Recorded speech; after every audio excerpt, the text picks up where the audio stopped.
What's up, everybody, and welcome to another episode of 20,000 Films Under the Sea. Actually, fun fact, part one of a double header that we are doing this week. I am your director tonight, Ernell Pearson, alongside a man that also just got done eating dinner alongside me, Devin, Brevin, the dude. What up, what up, what up? Hey, what's popping? What's popping, man? What's popping? So we ate together. We drove together. I went and picked you up from your work, dropped you off at home. Mm-hmm. I got home. I had no fucking parking here, so it took me a little bit extra time. But I got home. We both cooked ourselves food. Well, actually, Marilyn cooked dinner for me. I got home. She was like, "Oh my god, I'm sorry. I didn't realize you were gonna be so late. Your salad's there. It's ready for you." I was like, "Oh, you're so sweet. Thank you." And so we went here. We both ate together at the same time. One could say that we are now officially mated for life, right? I don't know where your thoughts are on that. I think that happened a long time ago, or no? I mean, the real question is, have you bitten each other? No, but we've seen pee-pee. Bitten? Yeah, that's how you mate for life, didn't you know? Jenesy. Well, keep in mind, you have some stuff you need to tell us? It's 2025. I'm pretty sure they were mated for life the moment they decided to go into business together and start a podcast. Did Jenesy just admit she's a furry? You guys don't read enough werewolf shit. No, I got where you were going for. You know, the imprinting, right? Anything? Like, yeah, tons of things do it. Some spreading diseases. Listen, Ernell and I have known each other for approximately 14 years. I say 14. And you've never bit each other, like not even on accident. Like, so almost Ernell has seen the Batwing. I have seen the Batwing. Yeah. He's also seen my package too. We've seen each other's packages. That's not necessarily mating for life. That's just imprinting. Batwing, yeah. It's when you stretch your scrot skin to look like a Batwing. Yeah. You know, it's semi-transition. I almost threw up. There's also the goat. Really? Have you really shown him that? There's also the goat where you tuck your balls between your thighs and bend over, and it looks like a goat's. No, okay.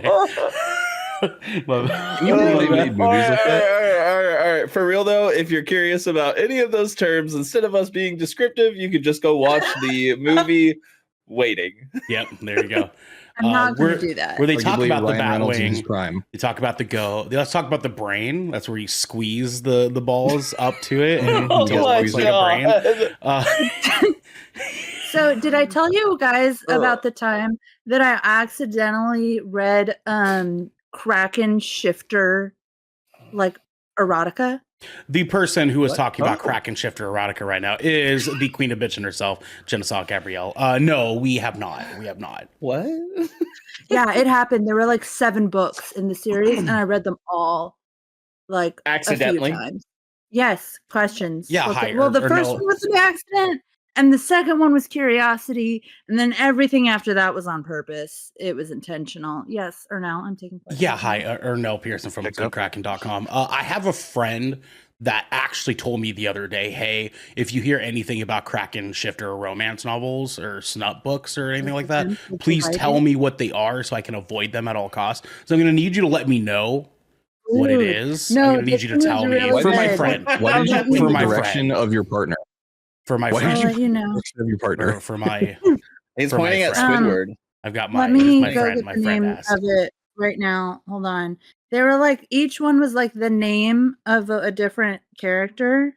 Give me the first one. Give me the first one. That's all I need. I'm gonna get the first one, but I have to find it in my audible. First one was audiobooks too. They're accessible. Oh, there's audiobooks. Oh, yeah. I mean, oh god, terrible. My friend's gonna be so happy to block that. We have not the friend in question. It is my little Thai peanut. It's Xander. You know what? You're all a bunch of clowns. You're all a bunch of fucking clowns. You're a bunch of fucking clowns. Look at you. Look at you, a bunch of clowns. You know my pain. What are you going to do, Fred? What are you going to do? You're just going to let him go. no, you're gonna jump around in your little suit and hit him. Just go around, beat up guys, Red. I still hear my little boy. He says, "Get him, Daddy. Get every last one of them. Every last one. Get him, Daddy." The series, I have it. The series is called Tangled Tentacles. It's by J.P. Sale with a Y and Lisa Oliver. And the first book is called Alexi. And there are actually maybe only 5 books in that series, but don't worry because there's a spinoff series, and I read that too. That one doesn't have as many Krakens. Tangled Tentacle. I might need you to at some point screenshot that because my friend might not know what it looks like. I just want to make sure that they block it. You know what I mean? That they get for sure. They have a fighting chance, if you will. Because what a monstrosity, right? Is just so easily accessible. Yeah, why would anyone need that? It's so easily obtainable for them. For sure. Gotta take care of that. But speaking of tentacles, this is 20,000 Films Under the Sea, your choice for all the tentacle porn, nerdy pop media news, reviews, and discussions that you want each and every week. This is why I drink. If you want to keep the lights on and cameras rolling, you can head on over to patreon.com/GoodKrakenPods, where you can submit questions and topics of the show, get exclusive content, and have early access to episodes before they go live on podcasts and video services wherever you like to watch or listen. But if you've emptied your pockets for the latest and greatest in entertainment, that is totally cool with us. You can join the GK community on our Discord channel by clicking the link down here in our description section below, hitting follow and subscribe if you're watching on YouTube, and then subscribing to our podcast channel by searching for Twisted Tentacle 20,000 Films Under the Sea and leaving a review there. Yeah. Xander. Yes. I go by Shakira now. We have some director's commentary. Mike gets here. Guys, this is a very interesting situation this week. We have not 1, not 3, but 2 episomes of 20,000 Films Under the Seas this week. Today we are doing our Daredevil review, which if you are clicking into this bad boy, you already know that. You already know what you're signing up for. But then on Friday, aka Saturday, when the next episode goes live, 20,000 Films will be doing the spoiler-free review of the new hit movie, actually coming out as of right now. Sinners. We'll be watching. Oh yeah, Sinners. Mm-hmm. Yeah, they're talking about that. Sinners. Because good old Haley Steinfeld and Michael B. Jordan together in a movie is just palpable. I mean, listen. I'm not going to. I unfortunately will not be there for the review, but you had me at Haley Steinfeld as a vampire. I'm just saying. I saw they released trailer 2 for this movie, and they showed that part where she's like, "We're gonna fucking kill every single one of you," or some shit like that, and I felt my dick move. I'm just saying. I felt my dick move. Yes. Yes. The immediate reaction was kill me harder. Yes, please. It hurts so good, if you will. Guys, you can find more of this bullshit content over on our patreon.com/GoodKrakenPods. GoodKrakenPods. POD. I feel so alive. For the very first time. That's the song you go with? Yeah, I don't know. That was it was either that or like what was it? Backtown? Youth of the Nation, maybe? No. Come on, that's like literally like one of the most popular. Youth of the Nation is fucking overrated. Yeah, that's my overrated. Exactly. That's how you. Okay, this is how you get a wider audience because it's known by more people. No, Southtown's where it's at. You can't even sing along to that song that well. No, you can't sing along to. It's literally group vocals the entire fucking Alive. time. You can sing along to Alive by POD, which is a very good song. Yeah, very good song. I have no idea what we're talking about, but I'm on Xander's side. I'm with you, Devin. I'm with you. Anyways, guys, you can catch all of our recorded content over on youtube.com/GoodKrakenPods, where you can find this episode, lots of other episodes, approximately like 500 fucking episodes, actually, of all sorts of juicy, wonderful stuff. Go on there, comment, and then subscribe. Soon, if you're on our Patreon, you'll get footage of Jenesy just crocheting. That's right. Yes, we are currently working on, you were starting a little bit early, but we are currently working on a Jenesy Yule log, which is just her in front of a fireplace crocheting. It's going to be on a 10-hour loop, okay? And there's going to be a nice subtle like TV crackling in the background with all of our episodes playing on a loop. That's right. It should be, don't quote me on it, but it should be available by Christmas or this holiday season of 2025.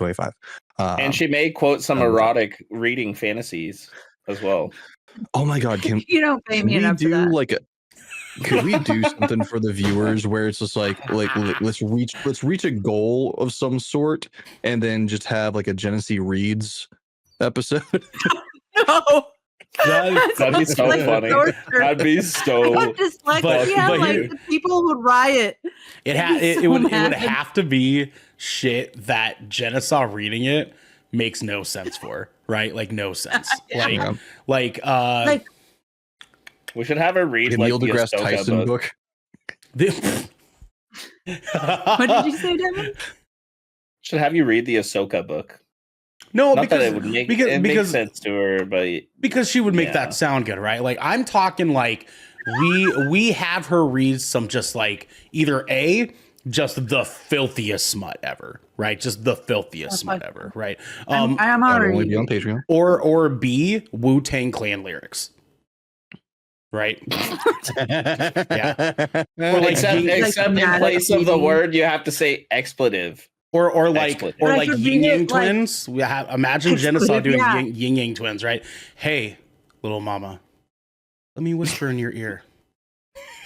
Hey, little mama, let me whisper in your ear. No, you have to do it like you're like halfway to being a grandmother. You know, like you have to really commit. Hey, like, little sweetie. You don't know. Well, that's that's full grandma. That's full grandma. My bad. Let me whisper in your ear. Let's get into the juicy stuff here, guys, because we fucked off for quite long enough. We are not doing the monologue for this episode because we're right in the middle of the week. You guys don't need to worry about the movies and shit coming out because we'll follow up with you guys on that on Friday's episode. Technically Saturdays. But for now, we shall instead go to. Someone give me a sound. The final cut. No, God, you don't give me the Murphy Monday sound. You fucking nerd. What? Nothing else? I got a sound for you. Are you ready? Go. The final cut.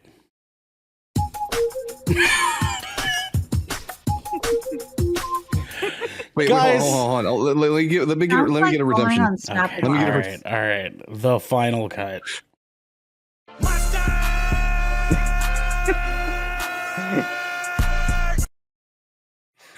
Today for the final cut.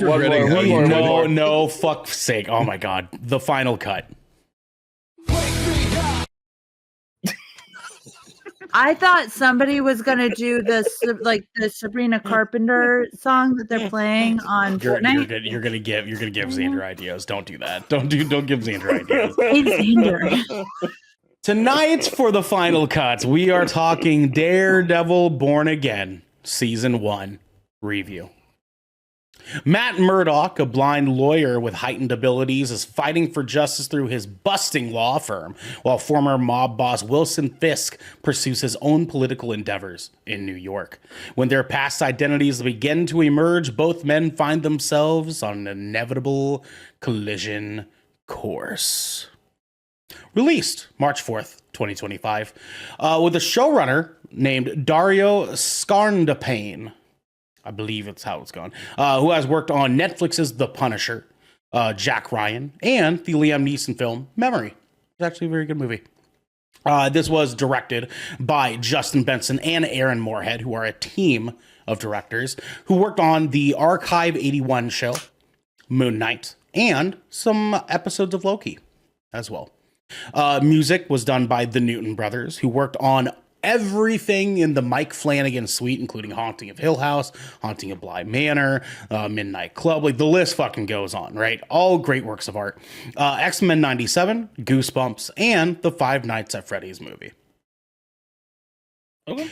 Budget of a whopping, guys, $200 million.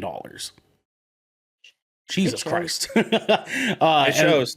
Yeah, It does show. And we'll touch on that in a little bit here. Run times for the episodes run from either anywhere between 39 minutes to 58 minutes at the very, very most. But some fun facts for you all at home. After multiple delays due to reshoots and the 2023 Hollywood strikes, the series premiered almost exactly 10 years after the Netflix series Daredevil from 2015.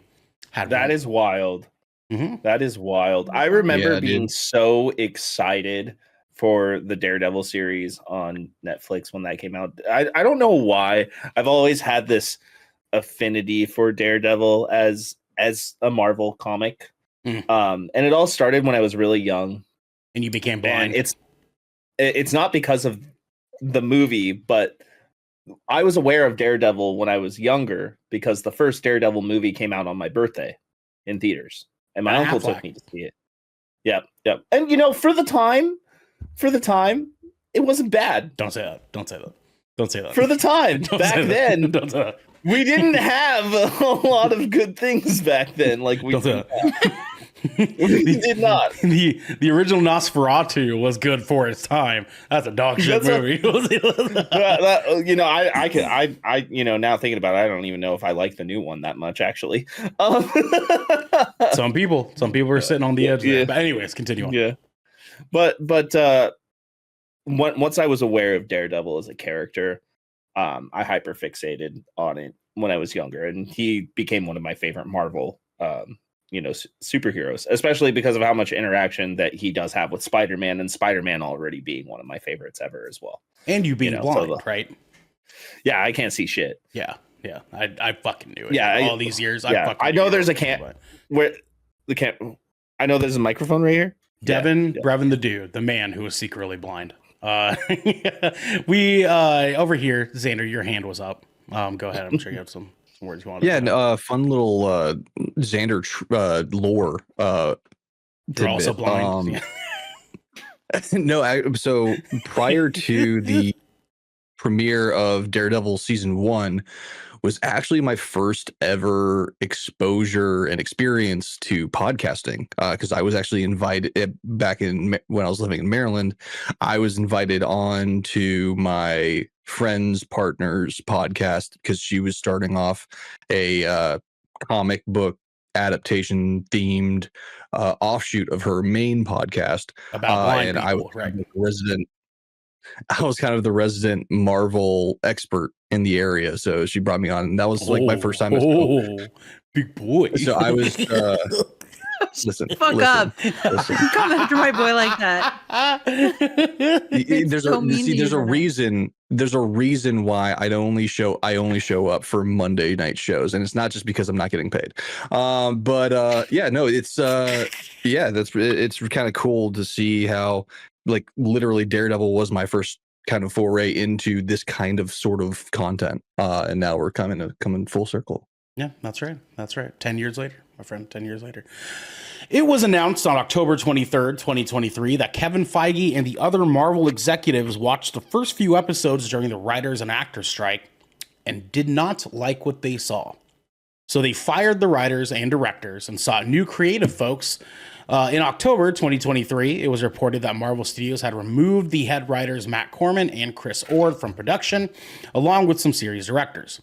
On October 29th, it was reported that Dario Scardapane, who was a writer in the Netflix's The Punisher from 2017, was hired as showrunner. This marked the first time Marvel Studios had reused the staff from a former Marvel television production. Directors Justin Benson and Aaron Moorhead, who previously worked in Moon Knight 2022 and the second season of Loki from 2021, were hired as directors for the remaining episodes. Best fucking decision I've seen Feige and Marvel make in a long time. Yeah, because apparently some of the stuff that they weren't happy about is that none of the original characters were coming back. That was one of the first things apparently that they were like, "Oh no." And it was imagine this season without any of those original characters, dude. Can't do it. Kamar de los Reyes, rest in peace. The actor who portrayed Hector Ayala, White Tiger, passed away from cancer on December 24th, 2023. The second and third episodes of the series, Optics and The Hollow of His Hand, were dedicated to Reyes' memories. Rest in power. Rest in power. We love you. We love you, Kamar. Guys, he had a fantastic performance too. God I do damn. want to say, God damn, didn't he? Right? Like, you know, if there's one thing, and you know, fuck it, I'll just kind of start us off since I'm already saying this right now. Okay. That's fine. If there's one thing that Kamar de los Reyes brought, is Disney has a way of giving us some of the most epic monologues or emotional monologues lately. We've seen it happen in Andor, especially as well. And his monologue talking about his home and the beach is like one of the most resonating things that I got out of this show. Like, and when the moment happens, right? When the very specific scene happens, my jaw dropped to the ground and I felt a pit in my stomach and got goosebumps and said, no. Like, I was connecting with this character. You know, the part that got me on that was immediately after in the credits, you could hear the frogs he was talking about. Yes. And I felt my fucking heart drop. That's all the credits were too. Was all just the frogs. Those noises. God fucking damn, dude. Jesus Christ. Yeah. Weirdly enough, I immediately just started listening to Bad Bunny's new most recent album. He's bad. And a bunny. And if I knew what sound bunnies make, I would have made that sound.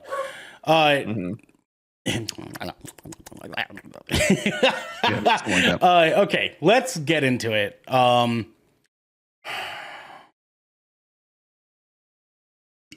Yeah.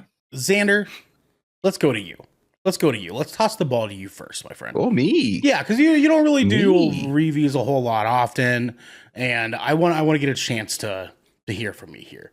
Xander, what were your thoughts on Daredevil Born Again Season 1?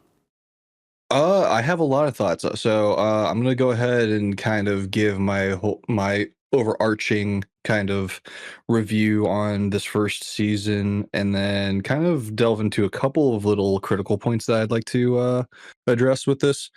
So let's be real here. At this point in the Marvel Cinematic Universe, I feel like there's been quite a few people that have been just kind of like burned out from it entirely. And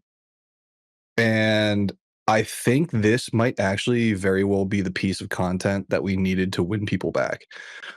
Because it's got the grit, the heart, the brutality that made the Netflix series so legendary to a lot of us. Like there is a lot of that Netflix DNA that kind of bled through in this series, while still maintaining a very strong connection to the Marvel Cinematic Universe as a whole. Honestly, it felt like coming home, because like with even just like the first 50, I remember like we were all just like within the first 15 minutes of the first episode, we were like, oh shit, shit, like you know, like we had that moment. And I'm just so glad it didn't shy away from the Netflix era at all. It very well, it was like we recognized that, you know, this all happened, but it's not going to be just like drowning you in nostalgia and endless exposition because, you know, it's been 10 years. Now granted, I feel like there are some moments where, especially like some of the emotional moments, they might hit a little softer if you haven't, you know, been exposed to the previous iteration through the Netflix series, or if you just kind of like brain dumped it and didn't like binge watch it before watching this, I will say just go on YouTube and watch like one of those recap videos, if you're pressed for time. But really, like, it ultimately works on its own. Like, you can it does a pretty good job of like filling in some of the gaps. It's kind of like, I'd say it's kind of like, it kind of felt like jumping into a comic book mid-run, if that makes sense. Like, you just got it because you really like the cover of it, and you're like, oh shit, that was, oh, that you know, they do a really good job of like the story building and storytelling and stuff like that, and so you maybe want to backtrack and get a couple of issues beforehand to catch yourself up. Now, granted, the reshoots that we mentioned, there was a complete creative overhaul, like you said, and it definitely shows in a few places that were a little bit jarring to me. In regards to, like, you know, certain characters felt like they kind of got the short end of the stick, where certain characters where I feel like they may have had more lengthy character building was cut short, in some cases. Certain plot threads were either not necessarily tied up too neatly or felt a little abrupt. Sure. But overall, it still works. Overall, it works really well, for what they did, especially considering how late in production they did that creative overhaul. Another thing I really, really, really want to stress here is, like, this is the beginnings of Disney's new approach to their shows, where from a lot of like previous interviews and stuff like that, they really want to approach these shows like traditional TV. And that's what this felt like to me, especially coming into the finale last night. It felt like, oh, we're not completely resolved. This is only the beginning. This is like, and that's what I was hoping for, because like the problem with a lot of these Disney Plus shows up until now have been like, you have 8, 9, maybe 10 episodes, and it's kind of like all wrapped into this little kind of cobbled together, what I would say one of the presents that I would wrap, because it's all kind of like, it's not neat. It's kind of like there's some tape sticking out, you know. Sure. But they did that because in that kind of old school streaming space, there was no guarantee whether or not they'd be greenlit for another season. They had to do it a certain way. They had to wrap it up because they didn't want to take a chance that, oh, if you know the audience didn't like it, we wouldn't have a chance to keep going forward. So we had to kind of leave it so that if we were to end it now, it would still be kind of self-contained. And I like that they're just like, you know, no, this is just the beginning. And I actually found myself kind of going into the finale, kind of feeling that way, like how I used to feel with those 8, 9, 10 episode shows, where it's just like, oh shit, it's the season finale, and there's still like this, there's still that, there's like all this left over. Like, how are they going to wrap that up in the season finale? And they're like, we're not. We're not. We're going to come back for season 2 and share that story with you in there, and stuff like that. And that's what I really missed about traditional TV.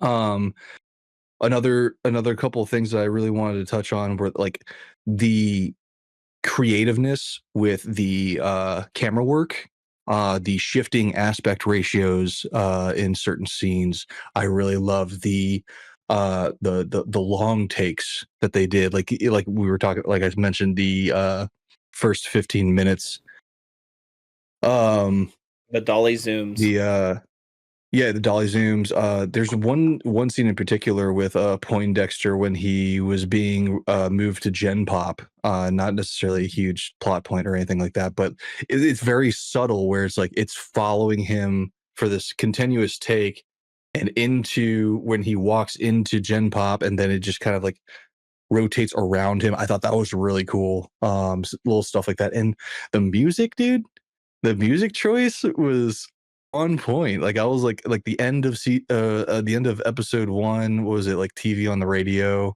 They had one song, and then the season finale ended with Radiohead. I was just like, dude, okay, this is a vibe. This is a fucking vibe. So You know what I've noticed is a lot of productions have been attaching that song to their media lately. So like when I heard Radiohead, all I could think of was The Creator. Really? Good movie. Yep. Good movie. Yeah, because that song is heavily featured in that movie. Mm-hmm. Oh, I hadn't watched that film. You should actually. I think it's on Hulu. It was you like should watch it. It was like DJ's movie of the year last year, dude. Like he was raving about that movie. Yeah, it's really probably one of my favorite like sci-fi movies. It's really good. Okay, well I'll definitely check that out. But going back to this, the last thing I want to mention, this comes out at a very interesting time because I could not help, and we've all talked about our political standing both on and off screen or on and off camera, but the parallels to what is currently happening in the United States to what Wilson Fisk does as a political figure is so terrifying. Yeah. All the way up to the season finale. I'm like, this is what we're looking at. Like this is it's obviously in some aspects it's a little bit over embellished, but it's not far. It is not far from what could very well happen in just a week. It's almost as if you could predict what would have happened if he was in it's crazy. If you pay attention to the signs, if you pay attention to what history has taught us over the years, DT is also from New York. Listen, if you are confused by any means as to why some people are referring to this current administration as the Third Reich, I urge you to pick up a history book. That being said, back to Daredevil Born Again. Bottom line is, it's not necessarily perfect. There are some slight grievances that I've mentioned, very, very minuscule grievances, I will say that. But this is proof that the Marvel Cinematic Universe can still deliver something that is fresh, especially when they can still respect what came before it. And honestly, if you've been on the fence with what's been going on with Marvel the last couple of years now, I genuinely think this could really pull you back in. Jenesy, let's move to you. So this show was real tough for me. First of all, I love Daredevil. I think he's such a compelling, just truly vigilante. I don't think we can call him a hero because he's so much grittier than that. I definitely don't think he views himself as a hero. I think he very much views himself as like an anti-hero, which is so compelling. I find his whole Catholic, I feel like you can always see his Catholic roots. And you can see the way that he diverged from those, really interesting. So I think abstractly as a character, Daredevil and his world are absolutely fascinating and compelling. I think a lot of people were really worried about this show, coming off of the Netflix show, because it was so good. And part of the reason why this actor shined the way that he did in the Netflix show, I feel, is because he was allowed to get dirty. He was allowed to get his hands real fucking dirty. And so I was a bit worried with it coming to Disney. The only thing that we've really seen Disney do that's even close to this would be Deadpool. That's the only thing that is as foul and raunchy and gory as Logan arguably is close universe. Second, I would say. Disney didn't do that. I haven't watched Logan. Okay. Sorry, my mistake. I didn't realize that's the path you were going down. My yeah. No, I'm specifically talking about Disney. You should watch Logan. You should watch Logan. You should watch Logan. Holy Jenesy. Continue on. So So yeah, I was both like nervous and excited going into this because I just was the second that we saw him in No Way Home, I think is what he was like announced in. I was fucking stoked. And I loved a lot of things about the show. I feel like just the way that it was made was incredible. I mean, this was like while I was watching it, I was like, this is like a piece of art. Like, and I do feel like more of the recent Disney Plus shows and a lot of the more recent MCU shows have really been leaning into the art of movie making and television making. We've seen better scripts. We've seen better, deeper, like more thoughtful cinematography. We've seen amazing soundtracks. And I feel like this was not just a continuation of that, but an improvement upon what they've been building. I mean, I just felt that the cinematography in the show was fucking flawless. Like there were times in it where I was like, I just want to see how they got that shot. Like that's insane. Like and that's something also that I remember loving from the Netflix show is that it did have really distinct filmography and like cinematography. Like it was really, I remember a scene from the Daredevil Netflix show that was when Fisk made an omelet. Mm-hmm. Do you remember that? Mm-hmm. That's an like iconic I vividly shot, remember that shot because it was so like I remember it not just because it was a good shot, but I remember like thinking about while I was watching it, like, wow, this shows you so much about Fisk as a character. Like watching him make this omelet. Like I felt and like because it was like also multiple shots. Like you saw him over like multiple days of him like making these omelets and like you understood him and where he was at and what his motivations were and like what he didn't have in his life just from watching him make and eat a fucking omelet. And they had this shot in this show. I don't think this is a spoiler per se. It's like they had this shot with him eating that was like it felt like not just a callback to that shot, but it felt like a progression of like where you're at with Fisk now, like in that same model of like we understand Fisk through food, I guess. Like this is how we understand this man.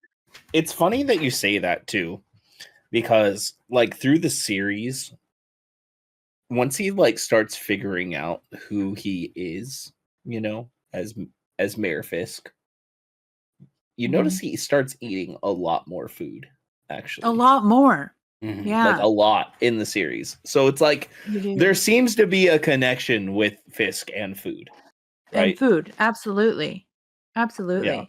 Yeah. And he noticeably gets bigger too. Am I the only person which was that a point? Well, they mention it in the show. No. That was on purpose. They mentioned it. Yeah, they definitely showcase that. But I think it's more so not necessarily the relationship between Fisk or Kingpin and food, but more so the relationship between Kingpin and overall greed. Yeah. Yeah. That's I think fair. that's a great point. I also think it's really interesting that they consistently show him eating because I think food is often tied like to it. I've been talking a lot, I feel like when we've been recording about like how we as the viewer, how when people make media, how they convince us of things subliminally, right? I think food is a really interesting technique because food is very much tied to our humanity, right? And our sense of community and being.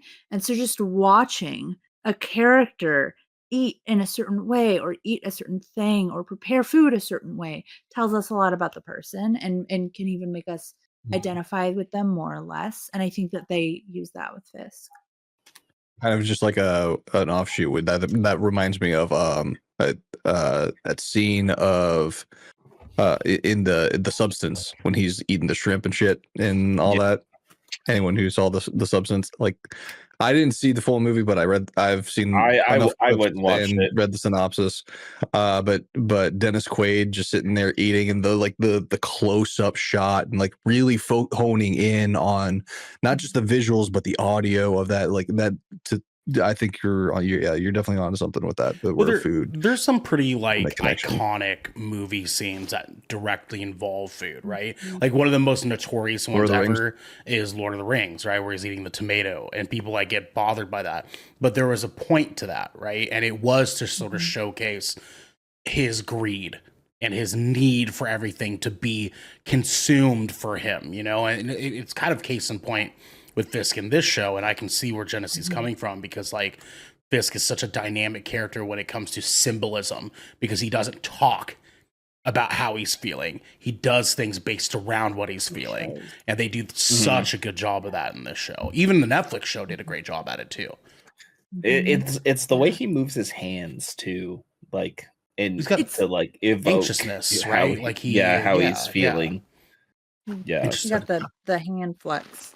Yeah, sorry, not to steal that from you. Sorry, Jenesy, but like, yeah. But no, absolutely. Like, and I think that really like underlines something that I liked about this show, which is like the details. There were so many details, with Daredevil. I feel like with Matt's character in this show, a bit more so than the Netflix show. I feel like with the Netflix show, I almost got confused about whether or not he was blind in the way that they like visually showed his powers. Like I was like, oh, okay, so he can see. Like I almost got confused because they showed that like red light, you know, the sonar where thing, right? Yeah, the sonar thing. And this show, I feel like for me did a much better job of like showing what his powers might feel like to him. They used a lot more sound in this show, like a lot of sound, and I was like, oh shit, yeah. And I feel like in this show I was more so like I wasn't like seeing it through his eyes, which I feel like is what the Netflix show tried to do, but I definitely saw it through the lack of his eyes. Like when there were certain scenes that he was in where I was like, oh shit, he can't see that. Yeah. He can't see that. And I also like something that I felt and I saw in this show more than the Netflix show was like the blood. Like he can smell the blood, he can taste the blood if it's his own, or you know, if he likes it. But like he can't see the blood. And that to me, and he can hear the blood, but like he can't the blood. This show, well, the blood. Before I go any further, I can't believe I haven't mentioned this yet. Holy shit, the show is so gory. Like, yeah, it is more gory than any of the Netflix shows. I got a headache. I got a headache, and my jaw kind of hurting right now. Yeah, literally. I was like, yo. I did the same thing. Like, I watched that yesterday, and I was like, what? Okay, listen. I'm not gonna say names. All I'm gonna say is I texted Garrick. The moment it happened, and I was like, dude, me and Jackie's jaws were on the floor, and he immediately says, so is his. Yeah, dude. Literally, that was his. Like, jaws were torn off of people. Like I saw bone. Like there was.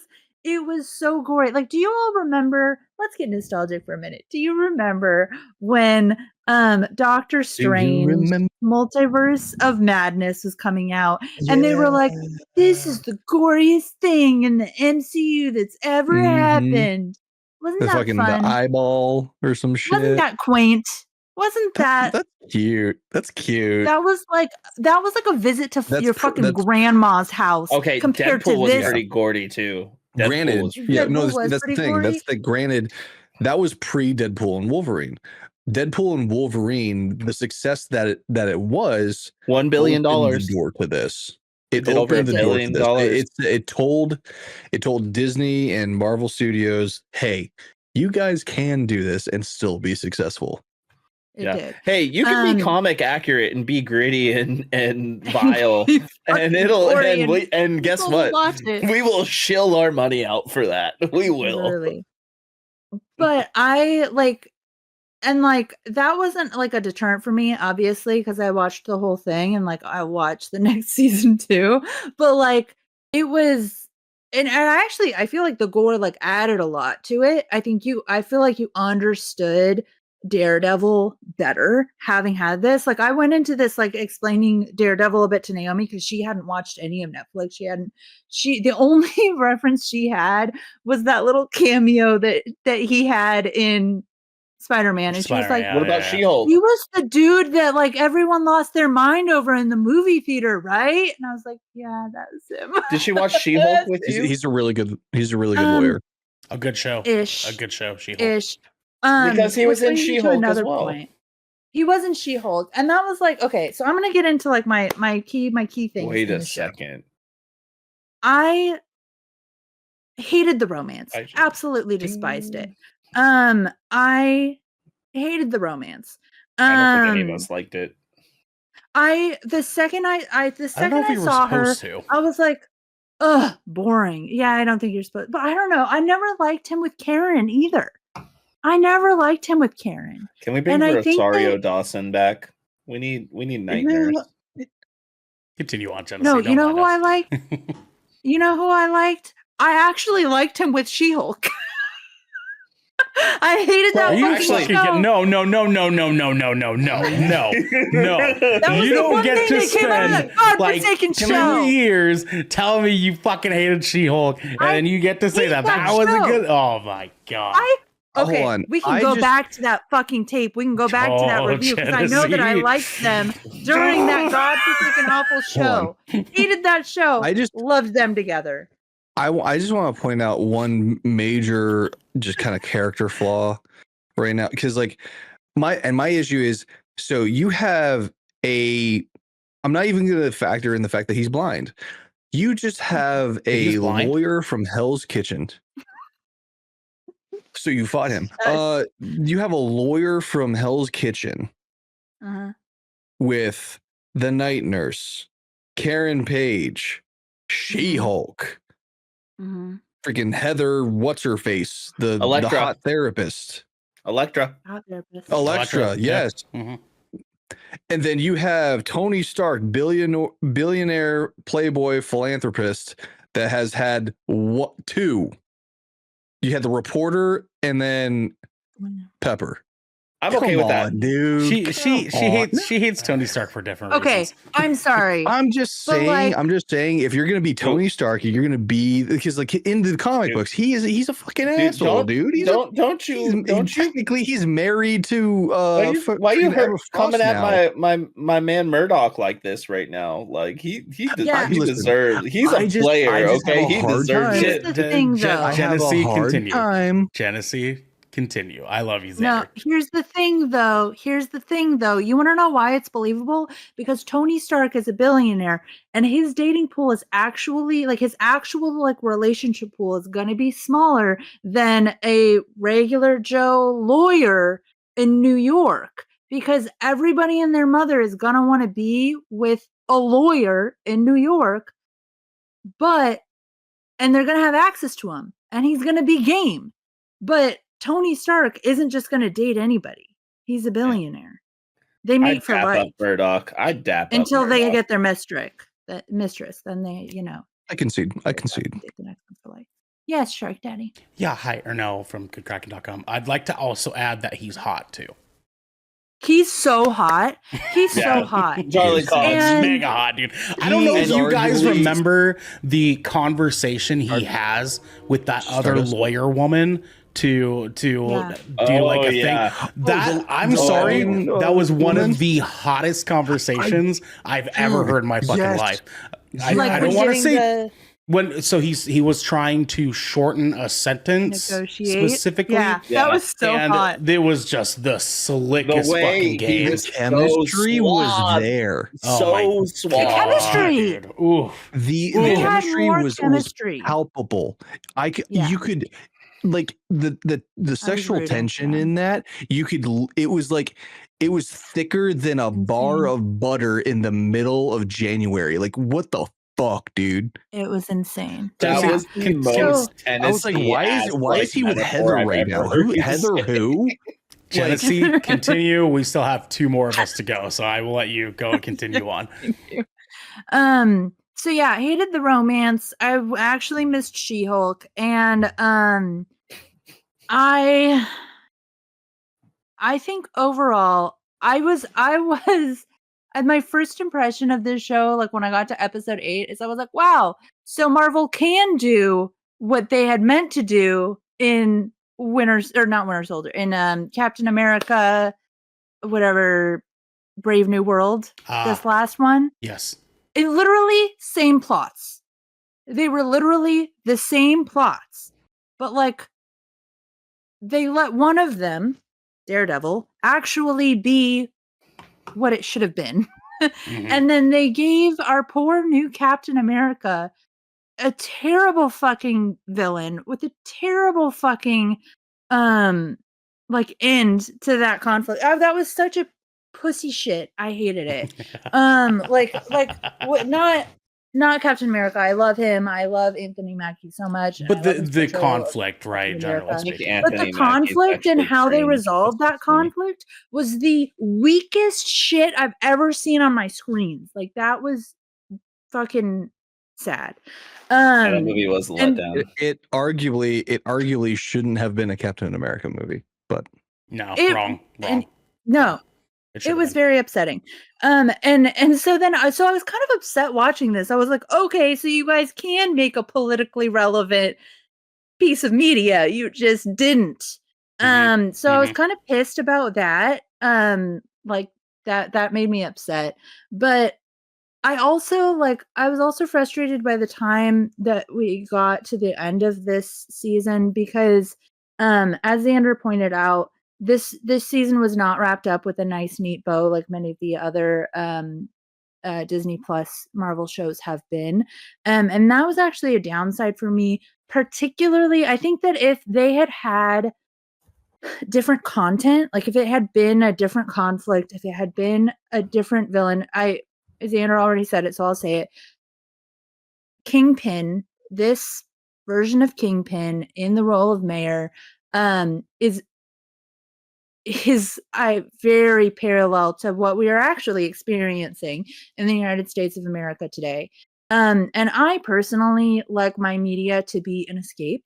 That doesn't mean that I don't read or watch politically relevant things. I absolutely do. But I do enjoy things where the good guys win.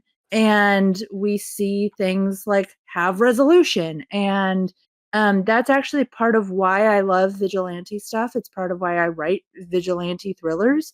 I love to see bad guys get murdered. It's my thing. I enjoy it. It's fun. I don't get to see that. You love the Punisher.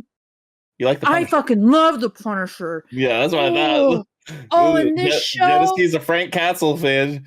She's like, "Go get him, Daddy." No, literally, like Naomi. Literally, Naomi was sitting next to me, and she was like, "Favor." Yes, I fucking loved it. I loved it so much. I was like sitting here like, that's my man. And my wife was sitting here like, I don't think I like that guy. I'm like, shh, that's okay. It's this whole thing. Shut your fucking mouth. You shut your fucking mouth. You're like, Daddy's on TV. Yeah, right. He has the hugest lady boner for John Bernthal in the role of Frank Castle. Obviously. And like, listen, so do I, but also at the same time, like I got it. I found my loophole. Okay. And Karen Page, there's something about Karen nowadays. I don't know if it's the fucking D&D video. I don't know if it's the D&D clip or Karen, just the fact that like Karen she Page is like DMs D&D games. Like actively, she gets paid to do D&D stuff. Like in real life, the actress. Yeah, in real life. Or it's just the fact that there is Daredevil.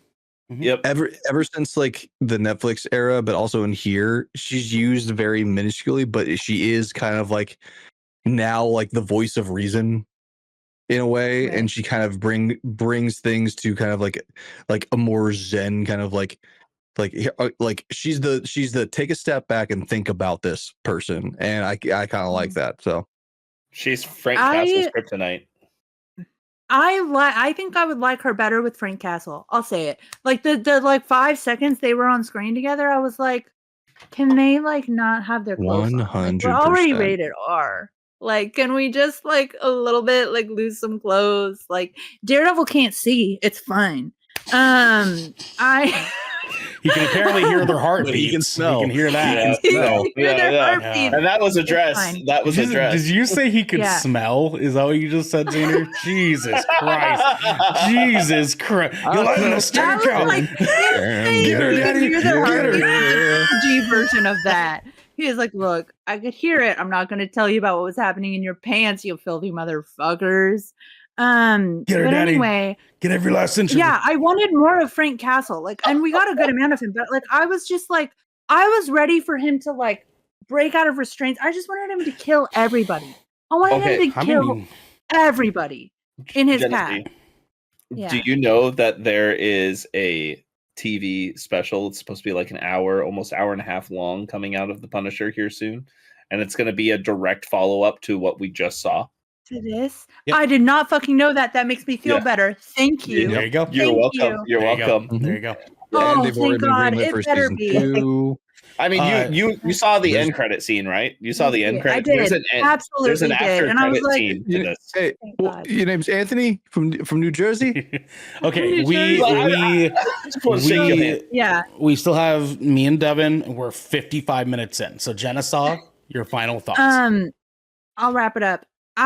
So that for me, the last episode and the last like 30 seconds of episode 8 were really hard for me. I didn't really like them that much because it felt like it felt like a letdown to me. Like it felt like I could just like be existing in reality and get this. You know what I mean? Like there's enough darkness and anger and violence and sadness where I live. Like I don't I just want to see that get murdered in my free time, in my fun time. That's what I want. So I could have I feel like what the show was missing for me was like more murder of bad guys. I feel like a lot of good guys died. A lot of good guys died. And a lot of really good guys died. And I think they could have killed more bad guys. Sure. Devin, let's go to you. Good sir. Okay. Just as a follow up to what you're saying, that's because I hate to say it, but this season was the setup season. It was. This pissed me off. The setup scene. I totally understand. I feel you, but I do want to say this season also was supposed to be twice as long. Originally, it was supposed to be 18 episodes, not 9. So it got broken up into 2 seasons. All right, I want to start here with probably. Of course, the second I start talking, I will start sparking. That's okay. People. I want to start with probably one of the best cinematic scenes we've ever seen in any Marvel property ever. Is that one take fight scene in the very first 10 minutes of this show being on? Mm-hmm. My jaw was on the floor. I think this might be one of the best pilots I've ever seen in my life. Is episode 1 of Daredevil Born Again. I was excited. It was exhilarating, and I was panicking with anxiety all at the same time. And I was fucking sad. Mm-hmm. I was like, holy shit, they went there. They did that. And for that, I really appreciate the tone that they set immediately for this show. And that was the tone for the whole show. You didn't see, like, you saw Matt win, but you didn't see him win. You saw him lose a lot. You saw him struggling with that loss constantly through the whole season. And I really like that they did that. This is, I don't get me wrong, I like seeing the good guys win, but like, I also like seeing the drive for them to win. I like to see the motivation. I like to see them struggle with, real world problems too. Loss, anxiety, mental health, what ifs, right? And you see this in this show. You see the struggle that the city of New York has with the police force because of the brutality that they get. We get to see on TV Marvel call out all the fucking Punisher fanboy cops in front of the whole world. Bunch of fucking clowns. A bunch of fucking clowns. Clowns. You think I work with you? Bunch of fucking clowns. You can never know how I feel. You know my pain. You think you know my pain? Get him, daddy. But we see that called out. Bunch of fucking fanboys. We see it fucking called out, and I fucking love it. I hope every thin blue line fucking motherfucker sees this shit who puts a Punisher emblem on their fucking truck or a flag in their garage. I hope they see this that shit. Went right over their goddamn heads. Right over it, man. Unfortunately, dude. Yeah, because that's exactly the scene in it's like that scene in Euphoria. Wait, is this fucking play about us? About us. Yeah. I love that show. Continue, Devin. But I do want to say there is a stark difference in material, right? Because there was a lot of reshoots in this and a lot of rewriting that happened. A lot of material girls, we do know that the showrunner, Dario, he did like a lot of the original script. So he did keep a lot of that material in here. But there was some weird cutaways and weird choices. Specifically around Muse. And I won't go into details, but I want to say the whole storyline revolving Muse, I was very disappointed, actually. That was one of my biggest things. I did not like how it was handled. It should have been way longer, especially with the comic interaction that Muse has with Daredevil and the greater city of New York. That I do not like how fast that they went through that at all. Listen, I'm just saying, that actually made me mad. I told y'all I had a gut feeling they were gonna fucking make that so weird. Yeah, and I was mad about it. I was so mad. Like I was getting hype. I'm like, okay, here we go, and they were building it up really good, and then all of a sudden it was like, wait, what? Yeah. What? Just like that? Just like that's that. it? Just like that.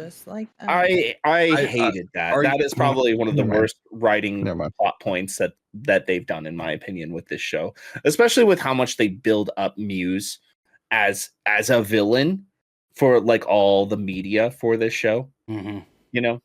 And then like did Frank not like Castle's kid who was like, draw him, daddy, draw him. And Xander, I know what you're gonna say, but do you really think they're gonna go there? Do you think they're really gonna do that? No, because I don't think they're gonna do that. Not with that character. I don't think this. So. All I was gonna say is I think our viewers are a little bit smarter than that. I think they can kind of piece together what we're talking about. So you might as well just nope.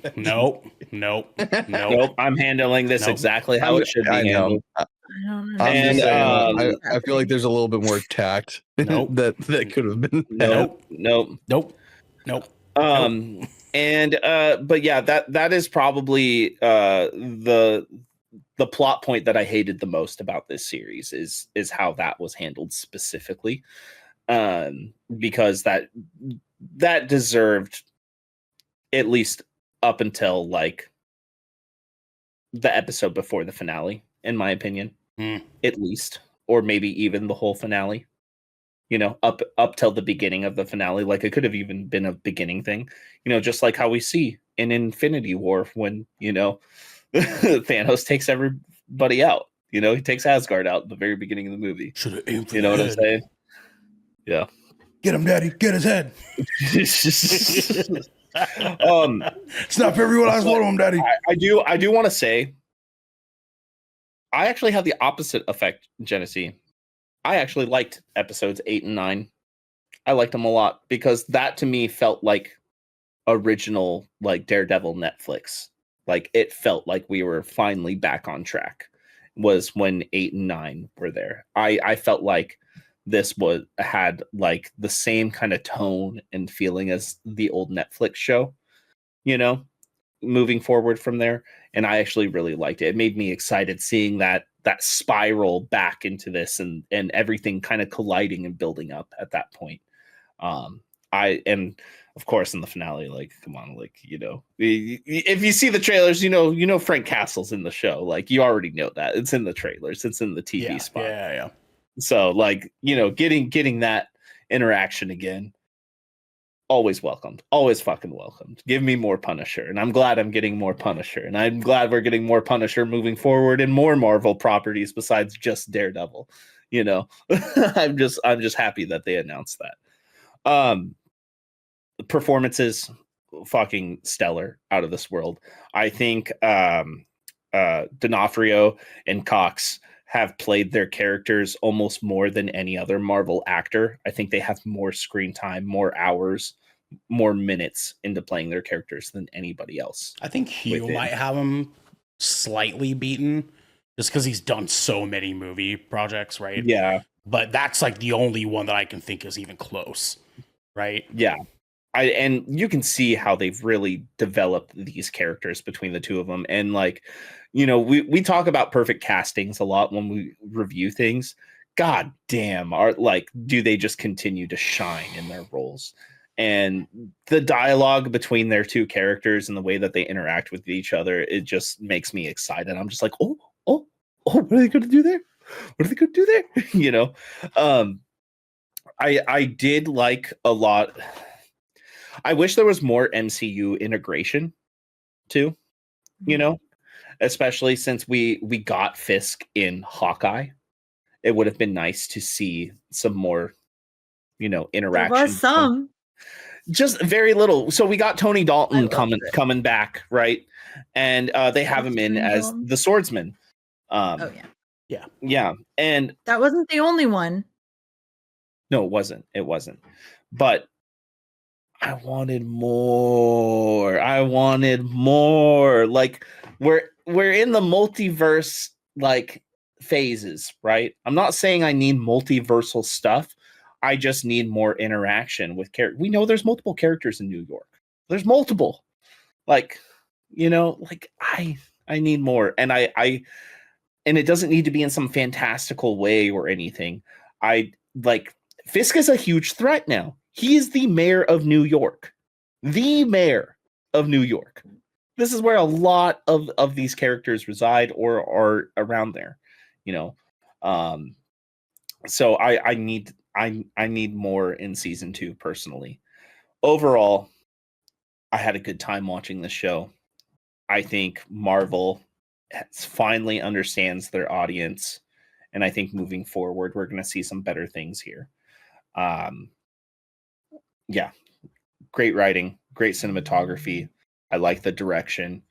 Not perfect by any means. I still have my grievances, but I enjoyed it very thoroughly.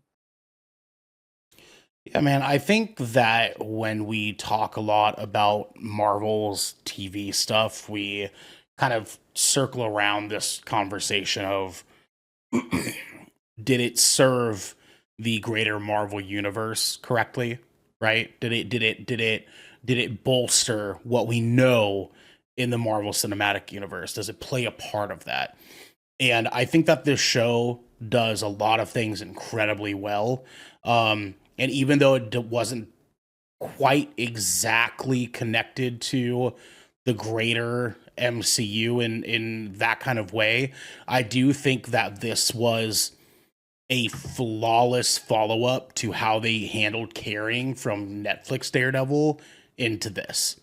They did an impeccable job of bringing back characters we cared about, characters that we had relationships with, and bringing them back faithfully in so many different ways, between like so many different cameos and original actors from the characters that we saw a decade ago in Netflix Defenders shows, generally speaking, right?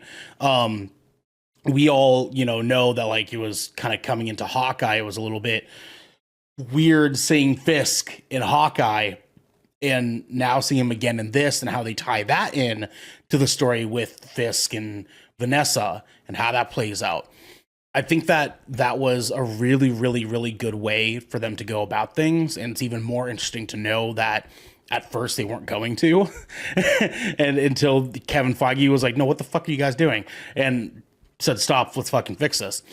I think that this show serves a lot of different purposes, but the main carry away that I got from this show was that Marvel is finally presenting that they're not afraid to make something more artsy again. Because like they sort of backed off of that when people had that reaction to Eternals the way that they did. Because Eternals is super artsy, right? And it's so good. It's a good movie. It is not perfect, but it is but it was great for what it was, right? Like the craftsmanship of that movie was really great. And they seem to kind of dip their toes into that with some of the short movies that they did, like Werewolf of what the fuck Werewolf by Night. Werewolf by Night, yeah. And I fucking love Werewolf by Night. It's still one of my favorite things they've done. They really, really fucking sent it home with that, and they said, "Hey, look, we can do more of this, right? If we put this in the right hands, this could also be that beautiful too, right?" And so this, I think, what my favorite part about the show is how willing to go there they were of elevating this to something more than just a Marvel property, right? Because there is, and I don't know if you guys noticed how much of it there was, but there's a lot of symbolism in this show. There's a lot of sort of like parallels that they play at. Like we see Matt Murdock and Wilson Fisk both crashing out at the same time, with them bouncing back and forth between scenes, showing them crashing out until they're at the point of we're now right back to where they were 10 years ago. Right. And that was sort of like the emphasis of what they were trying to do in that halfway point of the show, was to say, hey, they tried to change. They can't do it. Right. and that seems to be sort of like the big resonating note that I got from this. Devin, your hand was up. Sorry. I just, on the parallels and the artsiness, is like we saw a lot of that from like Fisk looking down on the city, you know, from his tower essentially, and Matt looking up from Hell's Kitchen, right? Like the heaven and hell's being reversed, and we see the rabbit in the snow painting with his blood from season 3 still like being referenced quite a bit. And you see parallels between like the outfits and stuff, like with the black tie ball that was thrown, and Vanessa in red and Fisk in white, and how that all correlates to the way that episode ends too. They did a really good job on that. I think that they did mostly a good job at it because they didn't make it in your face. All of it was subtle. All of it was super subtle. Like if you weren't actively thinking about it in the moment, it could go by you like in half a fucking second. There, like, even to moments where like the camera was just right on the fucking person, and even down to the first monologue conversation that Matt and Frank have. Right? What a beautiful cinematic moment that conversation was. Go get him, daddy. Get him, daddy. Get him, dad. Get every last one of them, right? And even though like we say or make fun of that part, that I think that was probably one of my favorite dialogue moments we've had in Marvel so far, because it really showed like not just one, hey, we know who Punisher is, we know Daredevil and Punisher have this sort of like at odds relationship with each other. But more importantly, it also sort of represented like, regardless of their being at odds, they still want the same thing, but they just have two like completely polarized different ways of how they want to go about getting those things. And we have some relationships that are like that in Marvel, like as far as the MCU is concerned, but they're not carried in the same way that Matt and Frank carry it, right? Because that's like a direct at odds. Like they do not agree on any which way whatsoever of how they are doing things. but they both accidentally stumble into doing it the way the other guy does sometimes. And that's when they're at their most vulnerable, right? And I think that kind of boils it down for me. Is just like the level of vulnerability that this show allows the characters to have was impeccable, because we get a lot of vulnerable moments in Marvel, but not in the way that we got vulnerability in this show. We had people lost in this show, genuinely lost, not knowing how to handle themselves, not knowing what decision to make, not knowing how to like evade this being the worst case scenario, because it was going to become the worst case scenario, no matter which way they fucking hashed it. And it made it feel so real for me watching this show, because like this is when I feel Marvel is at their best, is when they explain the stakes, they get us to care about the stakes, we season the steaks, we eat the steaks, and then they say, "Hey, the steaks are now happening," and it sucks, dude. Like it sucks real bad, right? And now we need to see how these characters wade their way through the shit swamp to like get out of it, right? And how like the bad guys sometimes fucking win, dude. Sometimes they actually fucking get it. And not a lot of Marvel does that these days. Like they really kind of explore that obviously with Thanos, but like it's not often they do that. And the times that they have done it, it's been for great pieces of content. Black Panther, for example. We see Michael B. Jordan win halfway through that movie, and we were like, "Fuck, dude, what are they gonna do, bro?" Like, and it was crazy, man. And so every time they do touch on this shit, it's impeccable, dude. And they did it with great cinematography, great writing, great character moments. What fucking more could I possibly ask for out of that? Devin, your hand was up again. Yeah, and I really like the progression. I touched on this a little bit earlier, but the progression with Fisk throughout this show. And as he gets bigger, he gets stronger. When he gets in that one fight in the basement, and he hits, and you see that guy go flying across the room, you're like, oh, because like sometimes D'Onofrio plays this role that makes Fisk feel so grounded.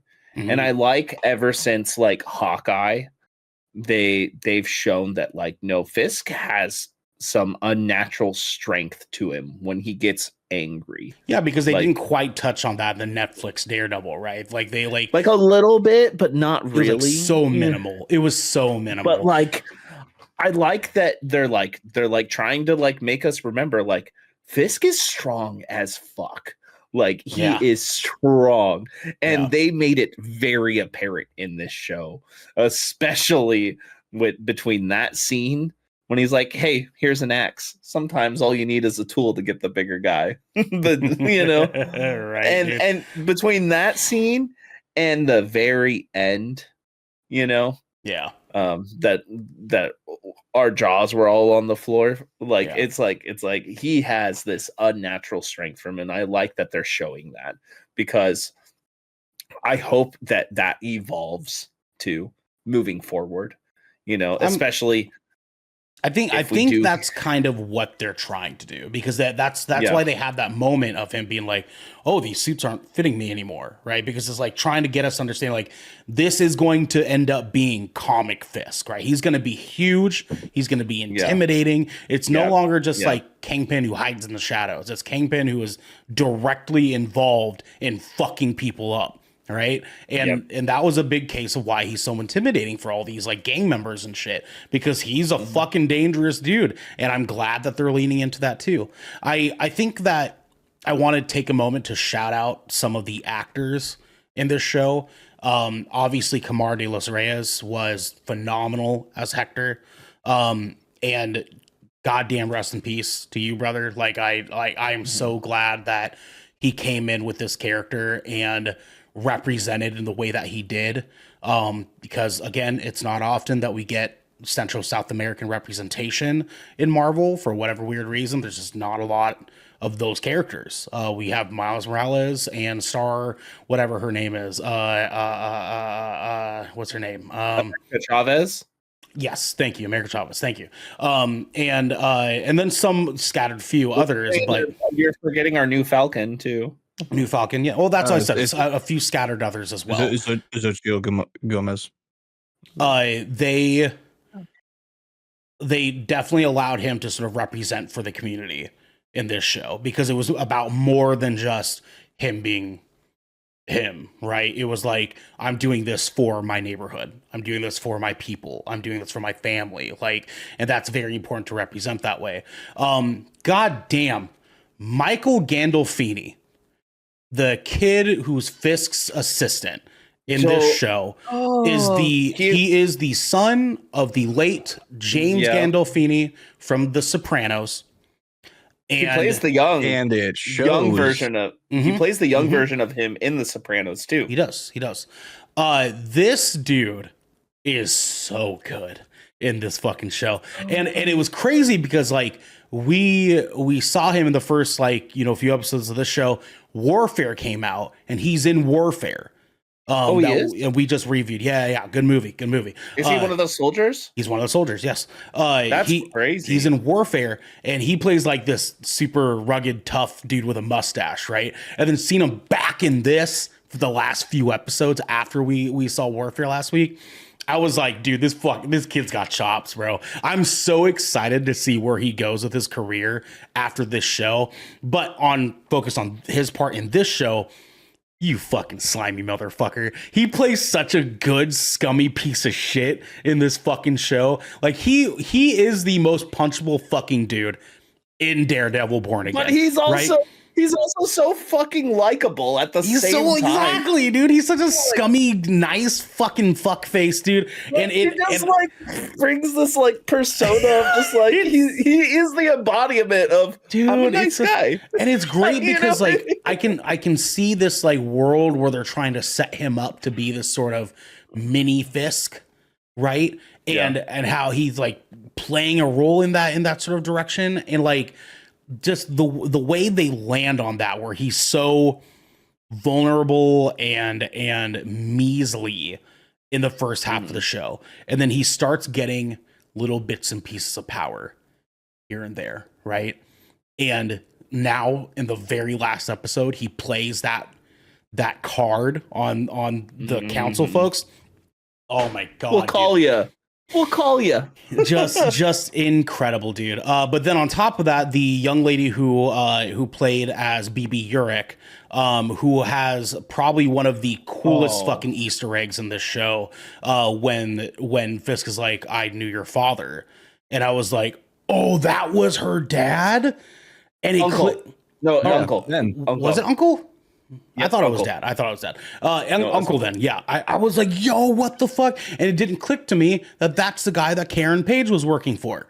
And I was like, oh, fuck. Okay. That like totally made. So even more Easter eggs and old characters connected into this. And I just appreciate it so much. Fuck the relationship between Matt Murdock and Heather. That was fucking annoying. Heather sucks. She was obnoxious as shit. Fuck that. Really. But again, to kind of like reiterate, I really do not think we were meant to like them. Because I could feel this, like, all feels fake. It all feels fake. I could feel this tension there that like Matt wasn't fully happy in that relationship, right? And like that was kind of the point. Xander, your hand was up first. Go ahead. Okay, just a couple of things. I liked them at first. I will say this. I liked them a lot at first. I do think that she's being a little over analytical about him. But the thing that gets me the most is mainly the actress. Because if you guys know Queen Jackie, I have a thing for those thick curls, man. She's really pretty. She's very pretty. My God. But I don't like her. Really I don't like her. But her character sucks. Yeah, 100%. What I will say, especially by the finale. I think you have a great point, Xander, though, that like I did feel like I didn't think that she was being super nitpicky from a relationship standpoint, because I was like, well, she's an actual, at least a therapist, maybe psychiatrist. Like I think she has a PhD, right? Was that said? Yeah. She's very well educated in like mental illness and mental health. And you have a very unstable dude who's showing a lot of red flags. Like, it would be irresponsible in a relationship to not be like, why do you keep having bruises?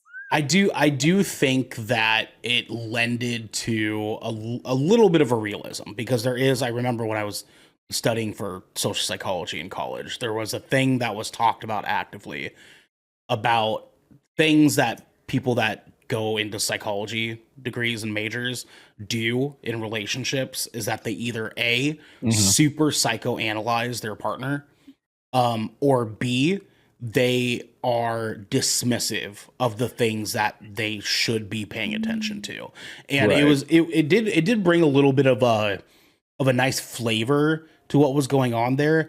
It spoke to me more that this relationship was supposed to be representative of two people dating that are from two different political standings, because she is entered into this with a preconceived idea of how she feels about vigilantes, right?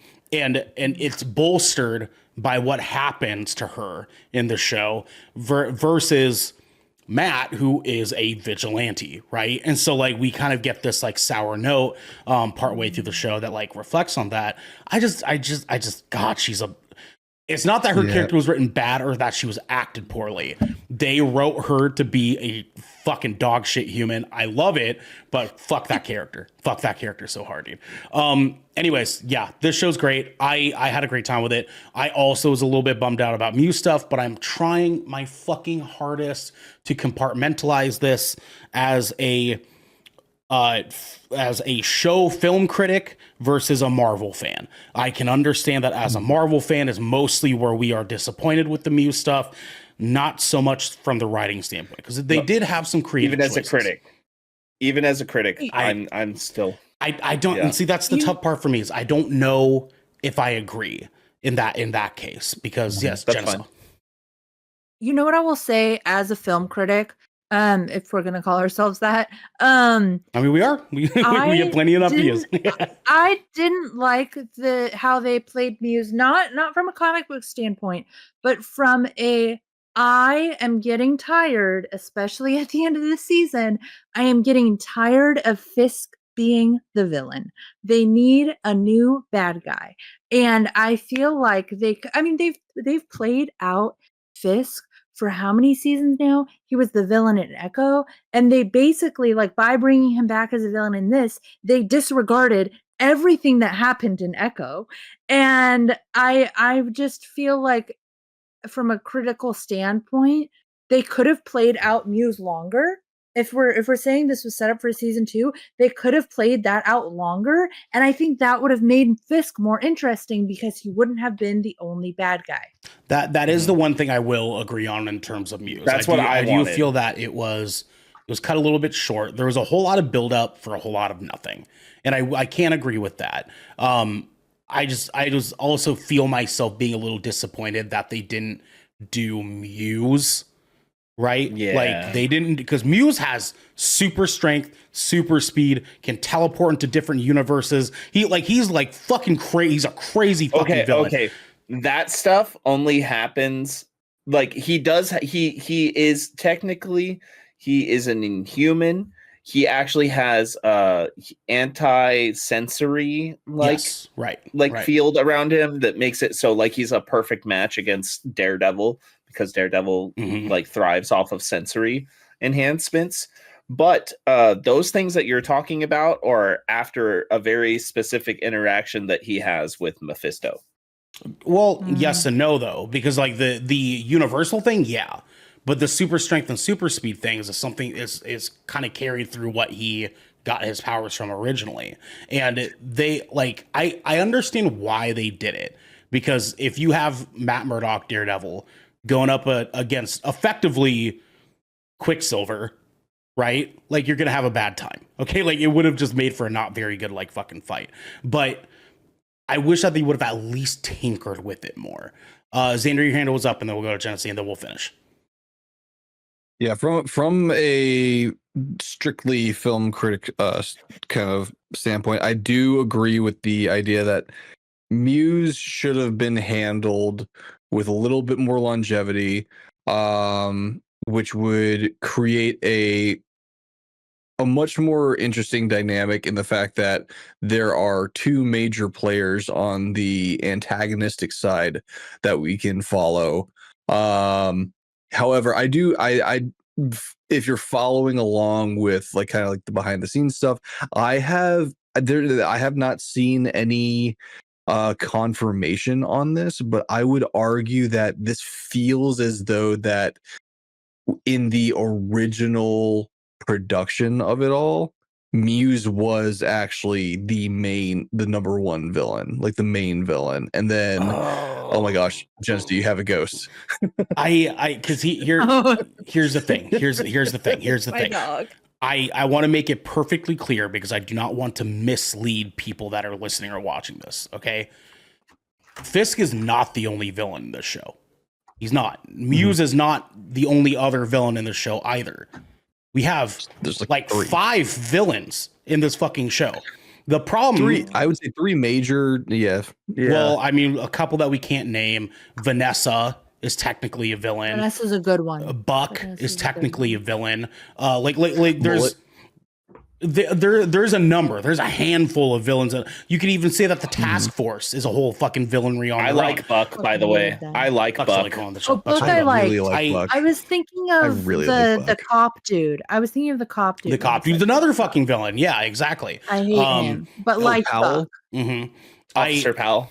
Yeah. Fucking hate Officer Powell. Fuck that guy. I thought he died. Dude. I thought he died. I wish he did. Yeah, I know, and he didn't, and that's fucked up. I think that he was the guy in the following. No. I think that my dismay with Muse and my wanting to kind of just not have too many deep feelings about it is mostly because his character isn't important in this. It's kind of like both the disappointing part and like the part that I was like, I don't really fucking care. And the reason I say that is because imagine him not in this show, right? Just take him out. Just take him out in your brain. Right. It's still the same show. Muse is important to the Born Again storyline. He is, exactly. And that's where I say I'm trying to put my Marvel fanboy feelings aside. Because again, like it's both a shame and a choice that they made to have him in this at all. Because again, like you take him out, they could have literally done the exact same thing, beat for beat, added maybe a little bit more of this guy and a little bit more of this guy, and that would have filled in the gap for Muse perfectly, and it would have been like nothing ever fucking happened. You know what I'm saying? Xander, we'll come back to you in a second. Jenesy, you go. I think this would be a great opportunity to utilize the disaster that the multiverse has created. I want same actor, but I want a Muse that came from like the X-Men universe. You know, like I want him jacked up on some maybe season shit. 2. Maybe season 2. I'm hoping for season 2. Jenesy wants to get that Muse. You know what I'm saying? Get him, Daddy. Get that Muse. Literally, get him. Well, get just him, like in the comics, like Muse taunts Fisk so much, which actually pushes a lot of Fisk's agendas in the Born Again storyline that we're seeing. And a lot of it is because of Muse, because Muse like goes and paints like things of Daredevil all around the city and like putting quotes taunting Fisk with them while also battling Daredevil. You know, like Daredevil has a sidekick that Muse like tortures. Dude, my boy Blind Spot. My boy Blind Spot. And I do before he turns him blind. Before the season aired, I literally tagged Kevin Feige. I was like, "Yo, Kevin Feige, you looking for a blind spot?" I tried to pull a Simu Liu. I was like, "Yo, you looking for a blind spot?" Because Blind Spot is an Asian guy. So I was like, "Yo, listen, I could play the part, man. I could." Yeah, Blind Spot is Daredevil's protege. Is Daredevil's protege. Yeah, it's his sidekick in the Born Again story. Costume too. I'm actually thinking about cosplaying him for Halloween. Well, we'll Yeah. see. We'll see how it goes. At the very least, I am excited that whenever we get more Punisher, there's very, very good chance we'll see Cole North again. Because that was an interesting fucking Easter egg that they just tossed into there and didn't make a fucking point at all. But that's fine. We don't have time, boys. We don't have time. I'm just Go. gonna say one more thing. Guys, I have a One time more thing. schedule. I have to fucking host one. Okay. Devin, One more quick, thing. Go. Fast. Go. I really appreciate how acrobatic they made Daredevil and the way that he moves in this compared to Netflix, because Netflix was very grounded, where it actually feels like he's swinging through the city and moving, and his agility in the way that he fights and flips over things and uses his actual like grappling hook as a weapon, and it like goes through guys. And yeah, that's so cool. I heard he got his bottom 2 ribs removed. Xander.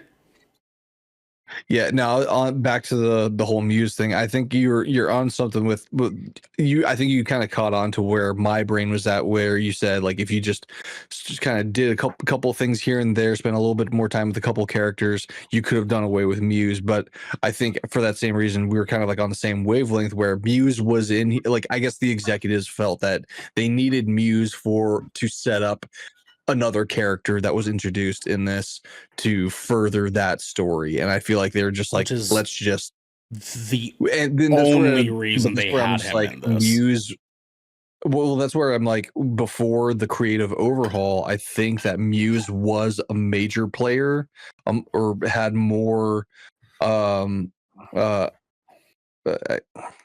just more involvement in the story.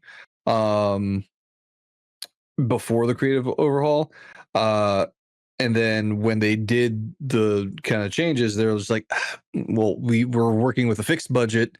We're just gonna have to work with the footage that we already shot with him, and kind of finagle it into the story and just make it work that way. So I will say too, Muse's suit being made out of paint canvas was one of the fucking coolest decisions that they fucking made in this show. God damn, that was fucking sweet. But you guys at home are also sweet, because this has been 20,000 Films Under the Sea. Your choice for all the nerdy pop media news, reviews, and discussions. Do we not give our full rating? I mean, do you guys want it? Yeah. Okay. All right. Give us a rating. Devin, go. 8 out of 10. Xander. 9 out of 10. Jenesy. 9 out of 10. But like, don't watch this if you're like upset or having a bad day or squeamish. I give it an 8 out of 10 as well. 8 out of 10 as well. That'll put this at an 8.5 evenly between all of us. I'm okay with that. And if you want more behind the scenes action, you can head on over to our patreon.com/Good Kraken Show pods. Good Kraken pods. Sorry, almost forgot that we changed it. You got it wrong. Where you can get more ratings, exclusive content, discounts on merchandise, and have early access to episodes before they go live on podcasts and video services wherever you like to watch, or not because you're blind, or listen very intently. Oh, Don't forget to join the GK community on our Discord channel by clicking the link down in our description section below, hitting follow and subscribe if you're watching on YouTube, and then subscribing to our podcast channel by searching for 20,000 Films underneath Daredevil 20,000 and leaving a review there. Leave a review, please. We have to get going, everybody, but until next time, get him, Daddy. Get him, every last one of them. Bunch of fucking clowns.